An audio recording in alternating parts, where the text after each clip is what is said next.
Hello guys, നമുക്കിന്ന് ആന്ധ്രാപ്രദേശിലെ തിരുപ്പതി തിരുമല ക്ഷേത്രത്തിലെ കുറച്ച് കാഴ്ചകൾ കണ്ടിട്ട് വന്നാലോ.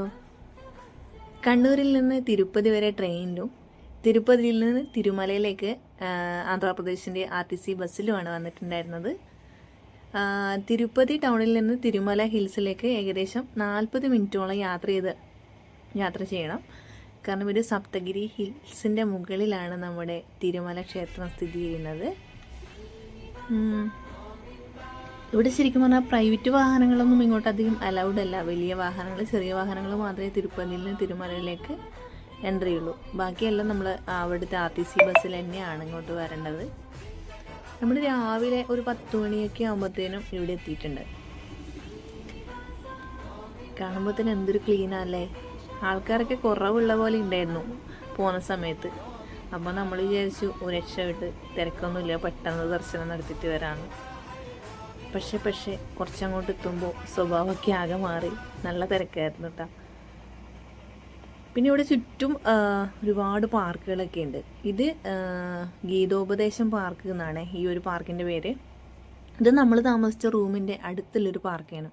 അപ്പോൾ കുറച്ച് സമയം നമ്മൾ ഈ പാർക്കിലൊക്കെ വന്നിരുന്ന് ഇവിടെ നമ്മൾ ശരിക്കും പറഞ്ഞാൽ ഒരു 3-4 ദിവസം ഇവിടെ താമസിച്ചിട്ടുണ്ടായിരുന്നു. അപ്പോൾ അതിന് റൂം എടുത്തു. റൂമിനൊക്കെ ശരിക്കും പറഞ്ഞാൽ എല്ലാ ഫെസിലിറ്റിയും ഉള്ള റൂം തന്നെയാണ്. കോസ്റ്റൊക്കെ വളരെ ചെറിയ കോസ്റ്റേ വരുന്നുള്ളൂ. ഈ ബിൽഡിങ്ങൊക്കെയാണ് തീർത്ഥാടകർക്ക് താമസിക്കാനുള്ള റൂമുകൾ. ഒരുപാട് റൂംസ് ഉണ്ട്.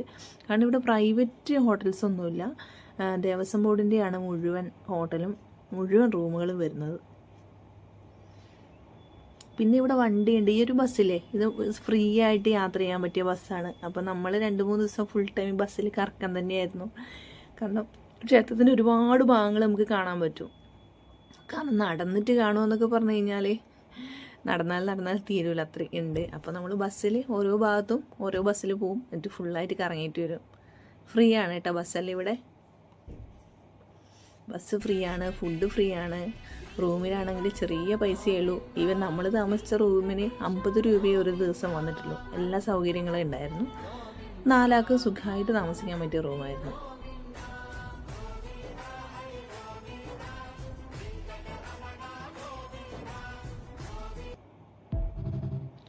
ഇവിടെ ദർശനത്തിന് 2 ടൈപ്പ് ദർശനമുണ്ട്. നമുക്ക് ഓൺലൈനായിട്ട് ഇത് മുൻകൂട്ടി ദർശനം ബുക്ക് ചെയ്യാം. പിന്നെ സർവ്വദർശനം എന്ന് പറഞ്ഞിട്ടൊരു ദർശനം. ഈ സർവ്വദർശനം എന്ന് പറഞ്ഞാൽ നമ്മൾ ഒരുപാട് സമയം ക്യൂ ഒക്കെ നിന്നിട്ട് പോകണം. ഓൺലൈനായിട്ട് നമ്മൾ ബുക്കിംഗ് ചെയ്ത് കഴിഞ്ഞാൽ ആ ഒരു ടൈം സ്ലോട്ട് ചെയ്യും. ആ ഒരു ടൈം സ്ലോട്ടിൽ നമുക്ക് പെട്ടെന്ന് തന്നെ കയറാൻ പറ്റും. അപ്പോൾ സർവ്വദർശനത്തിന് ഒരു 5-8 മണിക്കൂർ എന്തായാലും നമ്മൾ ക്യൂ നിൽക്കണം. നമ്മൾ 2 വട്ടം പോയ സമയത്ത് ദർശനം ചെയ്തിട്ടുണ്ടായിരുന്നു. 2ഉം സർവ്വദർശനം തന്നെയാണ്. ക്യൂ ഒക്കെ നിന്നിട്ട് നല്ല കഷ്ടപ്പെട്ടിട്ടാണ് ഭഗവാനെ കണ്ടത്. കഷ്ടപ്പെട്ടിട്ട് ഭഗവാനെ കാണുമ്പോൾ ഒരു ഫീൽ ഉണ്ടല്ലോ, അതൊന്ന് വേറെ തന്നെയാണേ. ഈ യൂണിഫോമൊക്കെ ഇട്ട ആൾക്കാർ സേവാക്കാരെന്ന് പറയാം. സേവാ ടീം എന്ന് ഇവരെയൊക്കെ പറയാം.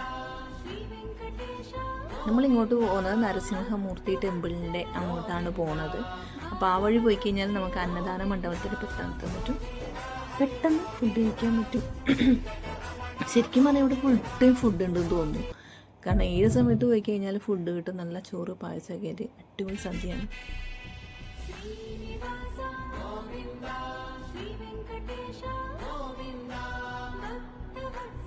പിന്നെ വഴിയോരത്ത് എന്തൊക്കെയോ സാധനങ്ങൾ, മാലാവള, പൊരിയൊക്കെ കണ്ടോ, എന്തൊക്കെയോ ചൂടാക്കുന്നു അങ്ങനെ. പിന്നെ ഇവിടെ നമ്മൾ നരസിംഹ ടെമ്പിളിൻ്റെ സൈഡിലായിട്ട് തന്നെ എന്തോ ഒരു ചടങ്ങാണ് നടക്കുന്നത്. ഈ ചടങ്ങിനെ കുറിച്ചൊന്നും വലിയ ഐഡിയ ഇല്ല എന്നാണെന്ന്. എന്തായാലും ഒരുപാട് ആൾക്കാർ അത് കാണാൻ നിന്നിട്ടുണ്ട്.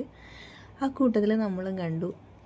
ഇതിൽ രഥത്തിൽ രഥം വലിയില്ല, അങ്ങനെ എന്തോ ഒരു സംഭവമാണ്. ആൾക്കാരൊക്കെ ചുമലിലൊക്കെ വെച്ചിട്ടാണ്.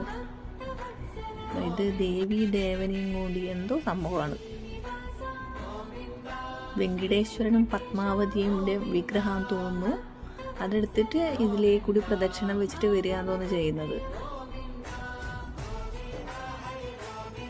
സംഭവം എന്തായാലും കൊള്ളാം. ആനയൊക്കെ ഉണ്ടായിരുന്നു.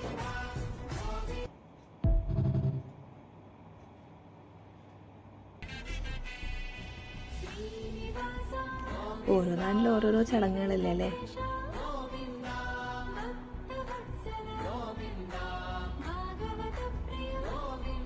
ശരിക്കും വൈകുന്നേരം ആയിട്ടുണ്ട്. കാരണം നമ്മൾ ദർശനത്തിന് സമയത്തൊന്നും ഫോണൊന്നും കൊണ്ടുപോകാൻ പറ്റില്ല. അപ്പോൾ ആക്കെ ബാഗിൽ വെച്ച് റൂമിൽ വെച്ചിട്ട് പോയത്. പിന്നീട് ഫോൺ എടുത്തിട്ട് വന്നിട്ടാണ് ഈ പുറത്തെ വ്യൂ ഒന്ന് ഷൂട്ട് ചെയ്തത്. ഇതാണ് നമ്മളെ ക്ഷേത്രത്തിൻ്റെ മുൻവശം എന്ന് പറഞ്ഞു കഴിഞ്ഞാൽ. അപ്പോൾ ഈ മുൻവശത്തേക്ക് ഡയറക്റ്റ് അകത്ത് കയറാനുള്ള പെർമിഷനൊന്നുമില്ല. അപ്പോൾ ആ മതിൽക്കെട്ടിനുള്ളിലാണ് നമ്മുടെ ശ്രീകോവിലുള്ളത്. ഈ ഉത്സവത്തിന് എന്തോ ഒരു ചടങ്ങായതുകൊണ്ടാണ് ഇത്രയധികം ആൾക്കാർ ഇവിടെ തടിച്ചു കൂടിയിട്ടുള്ളത്. അല്ലെങ്കിൽ ഇവിടെ അത്രക്കാരെ ആൾക്കാർ തടിച്ചു കൂടില്ല. കാരണം ഇവിടെ അത്ര വലിയ ചടങ്ങിൻ്റെയോ ഇതിൻ്റെ ഒന്നും ആവശ്യമില്ലാത്തൊരു സ്ഥലമാണ്. നമുക്കപ്പോൾ തിരക്കൊന്നും ഇല്ലാണ്ട് ഇവിടെ പോയിട്ട് ഫോട്ടോസൊക്കെ എടുക്കാൻ പറ്റും. കുറച്ച് അങ്ങോട്ട് മുമ്പോട്ട് പോകാൻ പറ്റില്ല, കുറച്ച് ദൂരം നിന്നിട്ട് എടുക്കാൻ പറ്റുള്ളൂ. രണ്ടാമത് ആ ഒരു പ്രദക്ഷിണമൊക്കെ കഴിഞ്ഞിട്ട് ആനകളൊക്കെ തിരിച്ചു പോകുന്നതാണ്.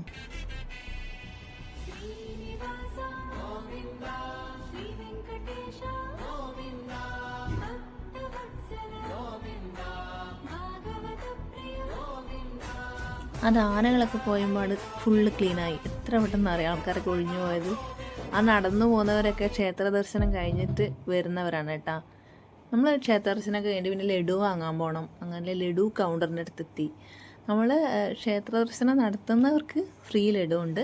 വേണമെങ്കിൽ നമുക്ക് വീട്ടിലേക്ക് അഡീഷണൽ കൊണ്ടുപോകണമെങ്കിൽ അഡീഷണൽ പൈസ കൊടുത്ത് വാങ്ങിച്ചാൽ മതി. അങ്ങനെ ലഡു ഒക്കെ വാങ്ങിച്ച് നമ്മൾ പുറത്തിറങ്ങി. കണ്ടോ ഗോൾഡിൽ, ഇതാണ് നമ്മുടെ ക്ഷേത്രത്തിൻ്റെ ശ്രീകോവിൽ. ഫുള്ള് സ്വർണ്ണം എന്നാണ് പറയുന്നത്. സ്വർണ്ണം തന്നെ കേട്ടാ.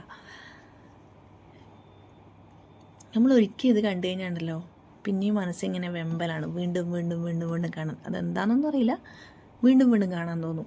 അത് സംഭവം തന്നെയാണ്. പിന്നെ എടുത്ത് പറയേണ്ടത് ഇവിടുത്തെ വൃത്തിയാണ്. ഒരു രക്ഷയില്ല. ഇവിടുത്തെ ഏത് മുക്കും മൂലയായാലും ഫുള്ള് ക്ലീനാണ്. 24 hours ശരിക്കും ഇവിടെ ക്ലീനാണ്. ഞങ്ങളന്ന് ദർശനത്തിന് പോയിട്ട് ക്യൂ നിൽക്കാൻ പോകുമ്പോൾ എനിക്ക് തോന്നുന്നു 2 മണിക്കാറ്റം ഇവിടെ ആൾക്കാർ അടിച്ചു വരുന്നുണ്ട്. അങ്ങനെ അത്രയും ഏത് സമയത്തായാലും ഇവിടെ ക്ലീനിങ് ആണ്. അതുകൊണ്ടാണ് ഇത് ഇത്രയും വൃത്തിയിൽ നിൽക്കുന്നത്. ആ 2-3 ദിവസത്തെ യാത്രയൊക്കെ ഇവിടെ നമ്മൾ തിരിച്ചിട്ട് ബസ്സിന് തന്നെ ആന്ധ്രാപ്രദേശിൻ്റെ RTC ബസ്സിന് തന്നെയാണ് തിരിച്ചു പോകുന്നത്. ശരിക്കും വന്ന വഴിയിലേക്കൂടി അല്ല കേട്ടോ നമ്മൾ തിരിച്ചു പോകുന്നത് വേറൊരു വഴിയാണ്. വലിയൊരു കാട്ടിലേക്കൂടിയാണ് പോകുന്നത്. പക്ഷേ ഏത് കാടായാലും റോഡ് കണ്ടാൽ തന്നെ അവിടുത്തെ നീറ്റ് എന്താണെന്നുള്ളത്. ഇതൊക്കെ ശരിക്കും പറഞ്ഞു കഴിഞ്ഞാൽ നമ്മുടെ കേരളത്തിലെ സർക്കാരുകളൊക്കെ കണ്ടുപിടിക്കേണ്ടതാണ്. കേരളത്തിൽ നിന്നല്ല, എല്ലാവരും ഒന്ന് കണ്ടുപിടിക്കുന്ന നല്ലതാണ്. അത്ര വൃത്തിയല്ലേ. നമ്മൾ താഴെ എത്തുമ്പോഴത്തേനും വൈകുന്നേരം ആയതിന് കേട്ടോ. എന്തായാലും നല്ലൊരു കാഴ്ചയായിരുന്നു. മനസ്സിന് ഒരുപാട് സന്തോഷം നൽകുന്നൊരു കാഴ്ച. പറ്റുവാണെങ്കിൽ എല്ലാവരും ക്ഷേത്രത്തിലേക്ക് വരിക. ഭക്തി മാത്രമല്ല കേട്ടോ, നമുക്ക് ഇവിടുത്തെ കാണാൻ ഒരുപാട് കാഴ്ചകളുണ്ട്. ഇതിൽ നിന്ന് നമുക്ക് ഒരുപാട് കാര്യങ്ങൾ പഠിക്കാനുണ്ട്. ശ്രീനിവാസ ഗോവിന്ദ, ശ്രീ വെങ്കടേശ ഗോവിന്ദ, ഭക്തവത്സല ഗോവിന്ദ, ഭാഗവത പ്രിയ ഗോവിന്ദ, ഗോവിന്ദ ഹരി ഗോവിന്ദ, വെങ്കടരമണ ഗോവിന്ദ,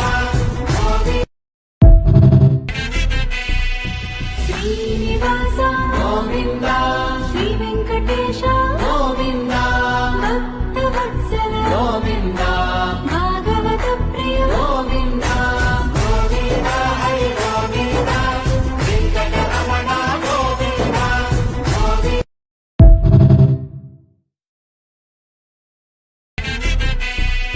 ശ്രീനിവാസ ഗോവിന്ദ, ശ്രീ വെങ്കടേശ ഗോവിന്ദ, ഭക്തവത്സല ഗോവിന്ദ, ഭാഗവത പ്രിയ ഗോവിന്ദ, ഗോവിന്ദ ഹരി ഗോവിന്ദ, വെങ്കടരമണ ഗോവിന്ദ,